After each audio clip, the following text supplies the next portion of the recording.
Oke, hari ini adalah pertemuan kedua tentang definisi project management. Ada sedikit juga tentang critical path method, mungkin lebih ke kegiatan-kegiatannya. Kenapa sih kok dia bisa gambarnya seperti itu? Jadi nanti kita lebih ke arah situ. Cuman nanti mungkin ada contoh-contohnya yang lebih kalian kenali gitu ya. Nah, project management sendiri seringkali ya kita kemarin juga tahu ya dari tahapan ke tahapan. Makanya nanti ketika kita lihat ya dari tahapan-tahapan tersebut dan kita ada langsung ke range ke gambar-gambar. Jadi nanti mungkin lebih ke eh, tahap ke tahap, gambar ke gambar, waktu ke waktu. Jadi jadi sebenarnya manajemen proyek ini biasanya menggunakan aplikasi dari pengetahuan dan keahlian teknis. Nah, di awal ini mungkin kita nanti akan mengetahui keahlian teknisnya. Dan dari situ baru nanti kita setelah UTS kita ke aplikasi. Sedikit-sedikit saya spill mungkin untuk keahliannya karena memang sebenarnya untuk keahlian ini lumayan lama. Mungkin bisa 3 bulan sampai 6 bulan untuk mendapatkan sertifikatnya namanya PMBOK mungkin kalau ada yang tertarik. Di situ kisaran harganya zaman saya 30 juta lumayan mahal. Cuman nanti ada plus-plusnya gitu untuk eh, kebutuhan proyek. Jadi memang untuk jadi manajer project manager itu lumayan sulit gitu. Eh, tetapi lumayan salary-nya untuk gajinya. Jadi mungkin itu sedikitnya. Kemarin juga kita sudah membahas tujuan manajemen proyek, efisiensi, biaya, sumber daya, maupun waktunya. Kemudian kita ada peningkatan kualitas atau sesuai standar yang memang ditentukan, biasanya seperti itu. Dan ada kontrol terhadap proyek yang lebih baik. Jadi, em, yang itu saya bilang adalah sebenarnya project management ini atau em, proyek ini adalah koordinasi internal yang lebih baik. Jadi internal mau eksternal dari si owner itu lebih baik lagi. Jadi tujuannya kita tepat waktu, biayanya juga sesuai dengan target kita dari modal dan keuntungan dari si pihak perusahaan dan meningkatkan semangat tanggung jawab serta loyalitas tim terhadap proyek. Jadi ketika memang ada yang eh, misalkan contoh kita udah targetin nih, oh sumber daya sekian sekian sekian, tapi ada yang sakit mungkin. Nah, itu gimana caranya? Nah, itu kita bisa eh, mengetahui risikonya. Oh, kalau yang ini sakit, yang ini ada Iya, pengganti. di meeting tuh ada bikin coding play. Woi, kamu ikut meeting. Oke. Maaf, ada trouble. Oke, di sini eh, jenis proyek. Jadi manajemen proyek kalau kalian kenal ada yang saat ini mungkin manajemen proyek sistem informasi ya. Tapi sebenarnya dari sistem informasi itu maupun teknik informasi sebenarnya hampir sama. Tapi proyek-proyeknya yang terdiri dari beberapa owner yang berbeda. Mungkin dari sorry.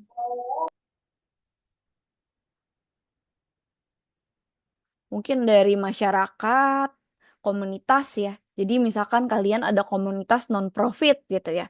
Saya minta dong untuk ada project nih buat website ini gitu ya. Kalian bisa melihatnya. Bahkan sebenarnya komunitas-komunitas non-profit lebih banyak dibanding punyanya pemerintahan. Tapi banyakan untuk di Indonesia biasanya eh, banyaknya adalah punya pemerintah gitu atau governmentnya sendiri. Cuman untuk beberapa banyak juga kontraktor dari kontraktor mereka harus proyeknya on time karena mau nggak mau ada human resource-nya di situ. Nah, kemudian supplier mungkin dari kita bisa mengecek, mengontrol beberapa pengiriman barang, udah sampai mana, terus sesuai waktunya nggak dari pengerjaan tersebut. Dari supplier ini juga apakah dari sampai dia datang kita ada warehouse-nya atau gudangnya gitu. Nah, itu contoh dari sedikit di bidang supplier. Jadi memang fokusnya lebih pada ke gudang karena ketika kita produknya habis itu juga kalau produknya belum habis, supplier sudah datang, kemungkinan tidak cukup untuk gudangnya. Nah, itu gimana caranya? Itu project manager juga yang mengerjakan. Eh, Banyak lagi memang kalau lebih mudah di bidang sistem informasi ya, karena memang eh, misalkan ada bugs ya kita develop lagi, misalkan ada bugs kita develop lagi. Contohnya punya kampus kita kemarin memang LMS itu pakai pihak ketiga kemungkinan ya, itu dia pergantian langsung kan, eh, migrasi kepada website yang baru. Nah, sebenarnya website ini belum semuanya terkoneksi dengan baik gitu ya. Masih ada yang sudah hadir tapi dibilang tidak hadir, masih ada yang memang sudah mengerjakan tapi tidak terdeteksi. Nah, itu mungkin tahun lalu gitu ya. Nah, saat ini lebih baik lagi karena memang ada bugs-bugs yang mungkin mereka eh, kerjakan yang memang ada yang buruk atau apa gitu ya. Remedial jadi ganda, nilainya jadi berantakan. Nah, itu memang lebih daripada migrasi dari si sistemnya sendiri. Nah, itu juga termasuk dari jenis proyek eh, mungkin pelayanan manajemen gitu ya. Nah, kemudian lembaga penyedia layanan publiknya itu seperti pemerintahan gitu ya. Kalian bisa search mungkin ada yang pernah ke museum Gajah, Museum Nasional Kebangkitan, Monas ya. Itu juga ada websitenya untuk layanan publiknya. Kira-kira bisa naik lift ke atas, ngeliat Monas gitu ya. Lihat Jakarta, kota Jakarta itu penuh apa enggak gitu ya. Jadi nanti ada website-websitenya mungkin harganya berapa. Gitu. Nah, itu punya layanan penyedia, lembaga penyedia layanan publik. Ada juga penelitian dan pengembangan. Biasanya lebih ke research and development.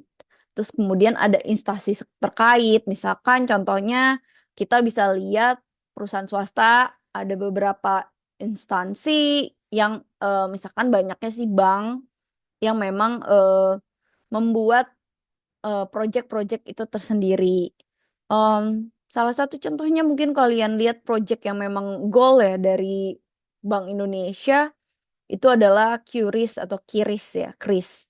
Nah, itu termasuk dari proyeknya Bank Indonesia. Mereka ada lomba, kemudian mereka memenangkan untuk instansi bagaimana cara untuk pengembangan keuangan gitu. Jadi ada beberapa lembaga internal dan konsultan juga. Mungkinan kalau kalian memang fokusnya terhadap sistem informasi atau IT, biasanya banyaknya lebih ke konsultan. Tapi banyak juga untuk di pihak swasta biasanya mereka kerjasama dengan pihak ketiga gitu. Kalau swasta biasanya tidak terlalu banyak, biasanya satu dua aja untuk orang yang dibutuhkan untuk eh, membuat suatu program-program yang mereka butuhkan di dalam internalnya. Itu biasanya juga ada project-project tersendiri, target 2 minggu ya. 2 minggu nggak bisa, Pak, maaf Pak, saya nggak bisa. Kalau untuk internal masih oke. Tapi kalau untuk pihak ketiga berarti harus menambah uang lagi yang kurang seperti apa. Biasanya kalau kalian lihat eh, tukang paket ya, itu JNE, GNT, dan lain-lain, itu mereka punya aplikasi yang langsung tracking.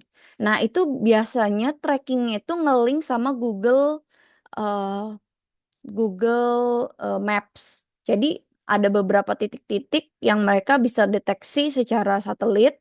Nah, itu ada biayanya. Biasanya $0,1 apa ya. Saya kurang tahu, tapi itu nanti ada intinya lah ke pihak ketiga buat trackingnya itu.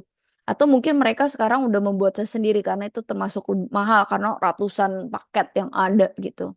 Jadi memang seperti itu langsung ketika sampai, ting udah sampai gitu. Jadi mereka koneksi dengan satelit yang ada. Biasanya dari jangkauan 5 kilometer sampai 10 kilometer dari perumahan yang ada. Nah, di situ juga bisa jadi semacam project untuk aplikasi dari mereka sendiri secara internal. Kemudian timbulnya proyek, jadi memang ada pemerintah, ada kepentingan umum tadi ya. Jadi misalkan masyarakat, misalkan untuk teks kemarin yang lagi bermasalah Cortex ya. harganya mahal banget, kok bisa kayak gitu ya. Nah, kita bisa lihat kan udah aplikasinya bapuk lagi kata, kata orang yang di TikTok maupun di Instagram atau di sosial media lainnya. Tapi sebenarnya memang ada beberapa yang saya lihat kok bisa mahal banget ya. Mungkin mereka pakai pihak ketiga atau memang biasanya kalau di dalam pemerintah ada spend money untuk beberapa eh, orang yang memang seperti itulah. Jadi data-datanya sangat mahal di situ. Nah, bukan lebih ke aplikasinya, tapi data-data yang harus diinputnya dari migrasi satu ke satu yang lain. Saya juga kurang tahu, bisa seperti itu, tapi itu termasuk rencana pemerintah. Kemudian permintaan pasar. Jadi memang membutuhkan kenaikan dari produk dalam jumlah besar. Misalkan eh, proyek PGSD, eh, biasanya itu contohnya ini aja deh. Permintaan pasar emas saat ini sedang naik gitu ya. Eh, Permintaan pasar untuk cetak mahal gitu. Akhirnya permintaan pasar buat aplikasi dong biar kita bisa eh, beli cicil aja 10.000 kita juga udah bisa dapat emas gitu ya. Nah itu di situ makanya dibuat aplikasi untuk membeli emas dengan harga berapapun tinggal nanti diituin ke gramnya aja gitu. Jadi memang itu kebutuhan juga. Pegadaian lumayan bagus sekarang kalau kalian coba download itu bisa untuk kalian tabung gitu. Mungkin di situ kalau saya lebih ke fisik mungkin ya. Tapi enaknya sekarang nabung sedikit-sedikit tiba-tiba naik gitu ya. Jadi nggak sampai 1 gram aja tiba-tiba udah harganya lumayan jauh gitu. Sekarang udah 2 juta gitu. Nah itu termasuk permintaan pasar. Jadi misalkan saya lagi butuh apa nih? eh, Mungkin aplikasi untuk nge-track paket dari pihak langsung. Misalkan kalian beli kornet gitu ya. Mungkin beli mie, Indomie online, tapi langsung dari Indofoodnya gitu. Jadi kalian bisa ngecek ada pasar yang langsung dari dia, sorry, atau pasar yang langsung dari dia dari website sendiri atau juga lewat sosial media atau e-commerce. Jadi memang ada permintaan pasar di situ. Nah, kemudian adanya desakan keperluan dari tumbuhnya suatu organisasi. Seperti ini, kampus kita lagi bertumbuh, ada desakan keperluan untuk terus berkembang agar akreditasinya unggul. Nah, itu bisa dilihat dari eh, keperluan mereka untuk berkembang dari websitenya jelas dan memang data-datanya ada. Kemudian dari hasil kegiatan penelitian dan perkembangan juga memang terlihat. Misalkan kalian lagi meneliti A nih, eh, ada perkembangan. Nah, kita punya project nih, bagaimana cara tanah gambut. Misalkan tanah gambut itu kan susah ya, kering, nggak ada airnya. Gimana caranya untuk bisa dapat menanam pohon? Itu jadi gimana tuh? Itu biasanya ada pengembangan dan itu ada timbulnya proyek. Biasanya proyeknya dibatasi berapa tahun atau 6 bulan atau 3 bulan gitu. Jadi memang tergantung dengan adanya kegiatan tersebut. Biasanya dari pemerintah atau non-profit.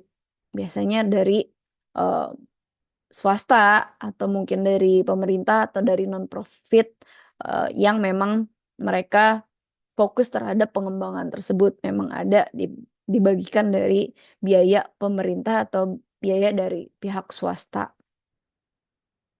Nah, dari fase manajemen sendiri, memang kita perencanaan, kemudian penjadwalan, ada pengendalian. Jadi kita menentukan nih kelayakan proyeknya, kita definisikan proyeknya, kita jadwalkan proyeknya.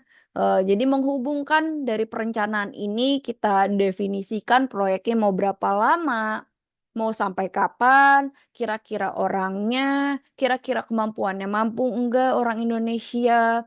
Terus kemudian proyek ini dapat dilaksanakan enggak gitu ya. Jadi memang awal permulaan proyek ini adalah planning atau perencanaan. Kemudian kita ada penjadwalan. Penjadwalan kita menghubungkan orang, uang, dan bahan masing-masing. Mungkin kalau kalian lihat untuk develop AI itu untuk deep learningnya itu lumayan mahal gitu. Jadi kalau kalian hubungkan uang dengan bahan itu lumayan dan orangnya perlu berapa karena kita harus menggaji mereka. Jadi memang ada penjadwalan tersendiri dari kegiatan mereka masing-masing. Mungkin ada yang 2 shift, ada yang 1 shift, ada yang 3 shift. Nah biasanya kalau 3 shift bergantian tuh orangnya dengan target sesuai dengan jadwal.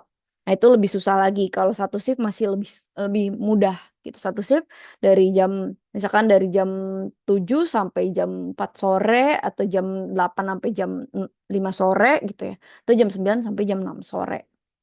Biasanya kita ada penjadwalan penghubungan. Bahkan kalau kalian lihat di sini aja kita perkuliahan ada penjadwalan. Jangan sampai bentrok karena memang eh, orangnya ada nggak nih, bisa nggak nih dosennya mengajar atau mahasiswanya bentrok nggak nih gitu. Jadi memang sebenarnya ada di situ adanya penjadwalan juga gitu. Di situ ada sistem penjadwalan juga dan kemudian pengendalian. Nah, kita langsung awasi nih sumber dayanya, biayanya, kualitasnya dan anggarannya.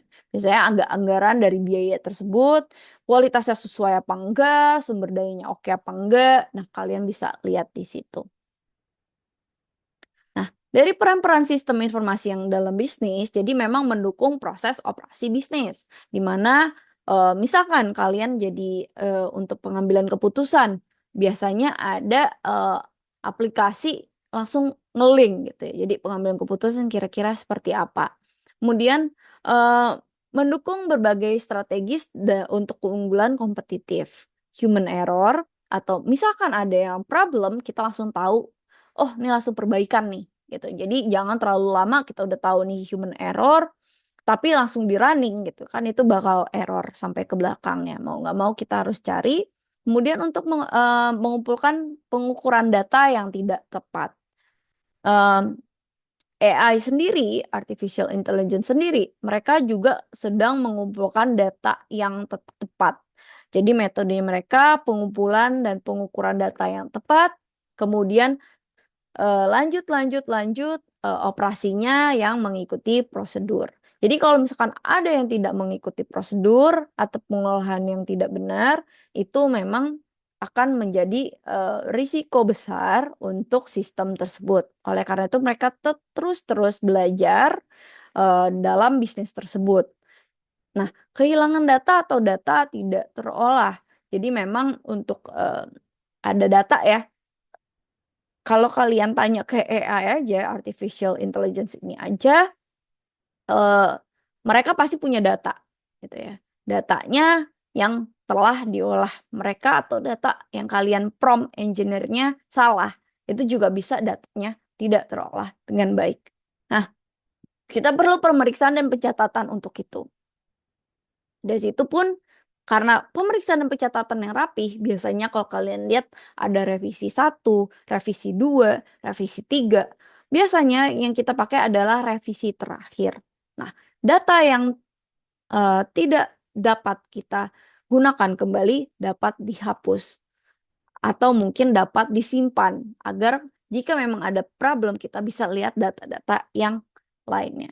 Gitu. Jadi bisa dicontoh mungkin kalau punya data eh, beberapa yang lama di develop lagi jangan ketika skripsi ya mungkin nanti eh, disimpan aja ke revisi A, B, C, D atau 1, 2, 3, 4, 5 agar nanti misalkan mungkin pembimbingnya beneran yang kemarin. Jadi kalian tidak harus mengulang kembali. Kalian tinggal lihat, oh yang kemarin gini Pak, gini gini gini gini. Jadi kalian bisa eh, membicarakannya. Itu contoh dari sistem informasi mungkin perlunya data yang kalian bisa olah. Salah dalam menggunakan dokumen induk tadi ya.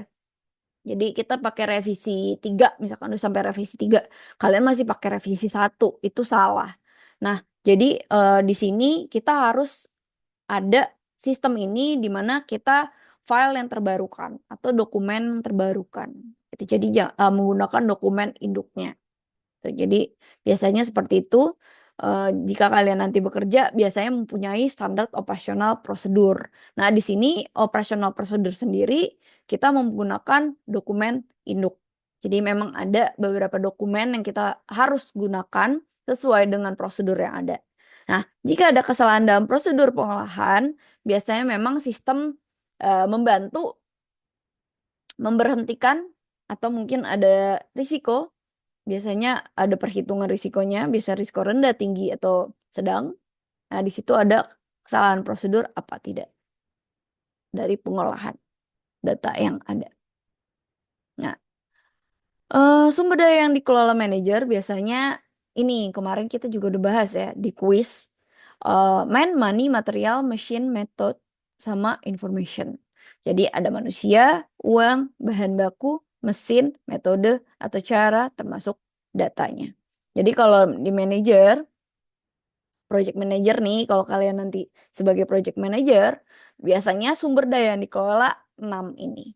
Jadi diingat 5M 1I gitu ya. Jadi memang untuk manusianya berapa orang, bisa dapat bekerja nggak hari ini, uangnya, eh, uangnya kira-kira berapa nih gajinya, mungkin pengeluarannya, bahan bakunya sesuai nggak sama budget, sesuai dengan kualitas juga enggak, dan memang mesin yang kita gunakan fasilitasnya seperti apa, energinya seperti apa, metodenya gimana.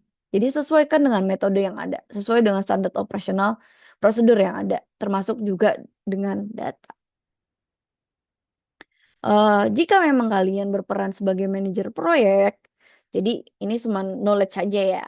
Jadi project manager ini biasanya bertanggung jawab terhadap pelaksanaan proyek dan hasil proyek yang ada. Jadi memang memiliki kemampuan khusus untuk mengkaji semua bidang. Biasanya project manager dia bisa di banyak bidang, misalkan human resource-nya dia bisa ngeling sama HRD gitu ya. Terus kemudian dia juga mampu untuk keuangan, dia bisa dapat membaca keuangan, kemudian kira-kira udah pengeluarannya berapa dan mengkira-kira material dan metode apa yang cukup untuk dengan budget sekian. Dan orangnya kira-kira berapa nih untuk yang dipekerjakan. Biasanya mereka sendiri juga yang akan meng-hire orang yang ada di dalam perusahaan, kalau di konsultan ya, eh, untuk bekerja bekerja sebagai pada proyek tersebut. Tapi sebelum bekerja dalam proyek tersebut, kalian juga akan seperti di wawancara kembali gitu. Juga walaupun kalian sudah bekerja di perusahaan tersebut, tapi untuk masuk proyek biasanya ada wawancara lagi. Karena memang untuk masuk ke proyek kalian ada uang tambahan. Jadi memang ada tunjangan proyek. Di situ memang oleh karena itu banyak yang berbondong-bondong ingin masuk ke proyek tersebut gitu biasanya seperti itu. Tapi biasanya ada karena kita bahas dengan metode, kita bahas juga orang yang mampu apa tidak kemampuannya, berarti ada wawancara kembali di dalam internal tersebut. Biasanya project manager yang mengkajinya. Nah, kemudian dalam manajemen proyek, jadi yang efektif itu fokus pada tadi ya, people, product, process, project, and planning. Jadi memang fokusnya pada sumber dayanya, sumber daya manusianya, produknya, prosesnya, saat project dan planningnya. Jadi memang untuk si manajer proyek ini lebih ke dalam situ. Jadi sesuai planning nggak? Sesuai planning nggak? Gitu. Nanti di dalamnya tinggal ngerunning, terus kemudian target untuk waktunya. Jadi memang seperti itu. Kalian kalau mungkin nanti jadi project manager agak pusing dan memang waktunya untuk bekerja lumayan panjang. Tapi memang untuk gajinya lumayan tinggi gitu untuk project manager. Makanya kalau kalian lihat cari project manager, biasanya gajinya sudah di atas duaan gitu ya. Jadi antara 20 juta ke atas biasanya untuk project manager ini. Karena memang sangat dibutuhkan. Gitu. Kemudian menerima otoritas dari pihak yang berkompeten adalah tugas dari manajemen proyek. Nah, mendefinisikan dan melakukan review kasus bisnis dan requirement dengan evaluasi kontrol secara reguler ke klien. Jadi, project manager ini juga ngelink ke klien, adik-adik. Jadi, memang kita selain ke internal, kita juga ke eksternal. Mau nggak mau kita harus koneksikan antara kontrol eksternal maunya apa, internal juga mampu tidak, atau internal sudah mengerjakan sampai mana. Dengan yang diinginkan klien, apakah internal mampu atau ada perubahan yang drastis dengan project yang ada. Jadi kadang klien itu suka suka gitu ya, karena memang mereka project yang mereka, misalkan kita udah ngerjain A gitu ya, misalkan anggapnya website A. Kemudian si klien ini, saya mau pakai ini dong, ini nih. Nah, itu ada pembayaran, ada payment dan lain-lain. Tapi itu tidak sesuai dengan kontrak yang di awal. Nah, biasanya nanti si pihak project manager ini yang memang evaluasi kira-kira requirement yang ini berbeda, Pak. Jadi harus ada em, tanda tangan untuk mendapatkan requirement yang baru. Jadi memang nanti ada tanda tangan bareng, kemudian ada penambahan biaya gitu ya. Jadi memang ada untuk hal tersebut. Kemudian melakukan inisiasi dan rencana proyek dengan format yang sesuai. Jadi misalkan ada inisiasi, oh ini kira-kira yang ini deh formatnya biar lebih cepat. Ini caranya seperti ini gitu. Biasanya dia yang memang mengajarkan beberapa anak buahnya. Nah, kemudian bermitra dengan pengguna akhir bekerja dengan sponsor proyek. Jadi misalkan dari si owner, kemudian juga dari si sponsor, misalkan ada sponsornya ya dari government atau mungkin kalau kementerian gitu ya. Biasanya nanti kalian akan bermitra dengan mereka. Kalau biasanya sih banyaknya kalau di TB Stiko Mambon ini magangnya sih biasanya banyaknya di kementerian ya, tapi saya nggak tahu eh, mungkin di kelurahan, mungkin di apa, saya nggak tahu. Tapi mungkin kalian bisa nanti mencobanya ketika sudah magang. eh, Mengolah teknologi orang dan perubahan agar mencapai tujuan. Ya, memang kita mengolah teknologi yang ada, kemudian kira-kira ada perubahan apa lagi yang memang mereka butuhkan. Terus kemudian tim pelaksana proyek mampu mengelola keadaan yang tidak menentu serta menjaga hubungan baik dengan klien. Jadi memang kalau kita project manager biasanya lebih persuasif ya, lebih menanya gimana Pak, ini oke nggak, ini oke nggak, dan lebih berisik lah istilahnya. Kalau kalian di meja lebih telepon sana sini gitu, ditelepon sana sini juga untuk mengarahkan proyek dan memimpin untuk memotivasi si project ini berjalan dengan baik gitu, tidak berdarah. Kalau kita bilang projectnya berdarah-darah nih, udah telat, kemudian belum jadi, terus udah rugi, gitu. Nah, itu biasanya project berdarah. Kita bilangnya seperti itu. Kemudian ada perhatian hingga project mencapai tujuan. Tujuan owner oke, terus kemudian selesai. Mungkin setelah project selesai, mereka ada maintenance-nya. Mungkin selama 1 tahun sampai 10 tahun. Mungkin kalau untuk bidang IT, 1 tahun cukup untuk maintenance si project yang ada. Kemudian kalau misalkan untuk di bidang konstruksi biasanya sampai 10 tahun untuk maintenance gedung atau mungkin jalan dan lain-lain gitu. Jadi memang itu tugas dari project manager. Untuk keahlian yang dibutuhkan biasanya kepemimpinan baik, komunikasi yang baik, negosiasi, mendengarkan dan membangun tim. Itu adalah dari project manager. Jadi mungkin kalau kalian punya kepemimpinan yang baik, komunikasi yang baik, terus negosiasinya oke, sering mendengarkan gitu, tidak banyak untuk konflik gitu ya, dan membangun tim. Nah, itu mungkin cocok untuk personal sebagai project manager. Nah, dari selain project manager, kita juga perlu adanya teknisi. Teknisi biasanya lebih ke konfigurasi, terus data, manajemen data, informasi, strategi perencanaan, keamanan jaringan, eh, arsitektur teknologi informasi, desain infrastruktur, siklus hidup sistem, pemahaman teknologi mengenai perkembangan. Biasanya untuk project manager, untuk kalian teknisnya adalah seperti ini. Mereka juga dapat manage konfigurasi, manage data, informasi, kemudian ada strategi-strategi untuk perencanaannya, terus keamanan jaringan gitu ya, misalnya cyber security-nya, kemudian ada juga arsitekturnya, UI UX-nya, kemudian desain infrastrukturnya, mungkin lebih ke situ untuk kalian teknis project manager. Tapi secara nggak langsung project manager ini nggak banyak sebenarnya secara teknis mereka bisa, tapi bisanya biasanya melebihi daripada yang teknisi bisa. Jadi memang kalau misalkan kita ke engineer-nya gitu ya, kita sebagai project biasanya kita lebih pintar lagi dibanding mereka. Jadi ketika mereka ada salah, kita tahu nih, kamu salah nih di sini. Biasanya kita lebih untuk orang project manager biasanya lebih tua gitu ya, lebih lama juga bekerja dalam hal ini. Biasanya lumayan lama, kisaran 10 tahunan, mereka sudah tahu, oh proyeknya seperti ini. Jadi memang ada fokus beberapa proyek tertentu. Nah, fungsi manajemen proyek biasanya ini kemarin juga di kuis kita sudah bahas, ada scoping, planning, estimating, scheduling, organizing, directing, controlling, serta closing. Jadi pertama-tama tuh kita tahu ruang lingkupnya sampai mana.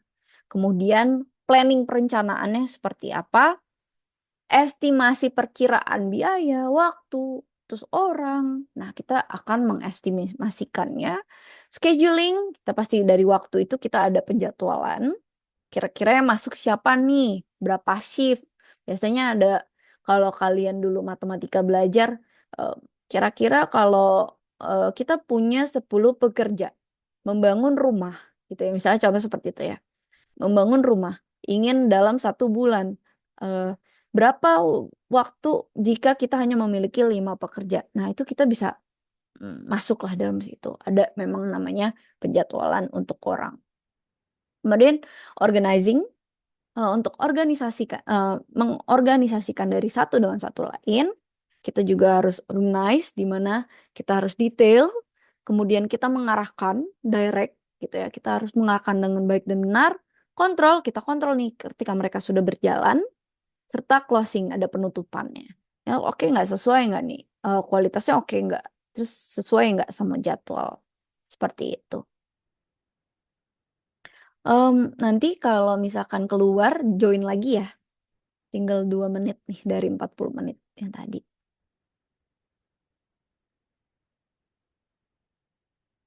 Nah, dari fungsi-fungsi manajemen sendiri, ya kita ada namanya planning, organizing, actuating, staffing, sama controlling. Kemarin kita juga sudah bahas, kita pasti di manajemen itu ada planning, organizing, kita juga organize semuanya, actuating, kita mencoba dari satu sama lainnya, sesuai nggak dengan target gitu ya.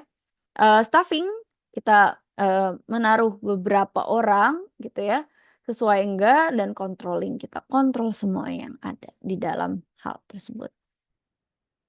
Dari situ pun kita akan mempelajari ada namanya manajemen risiko gitu. Di manajemen risiko ini juga dari tadi ya, kita udah coba nih, kita udah planning, kita udah macam-macam, tapi sebenarnya di dalam manajemen ada namanya risiko yang ada.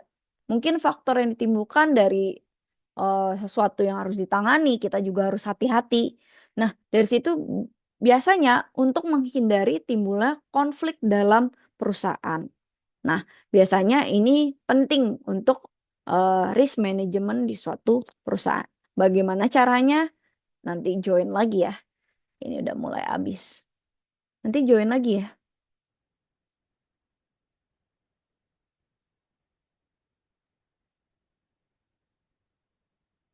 Join lagi ya.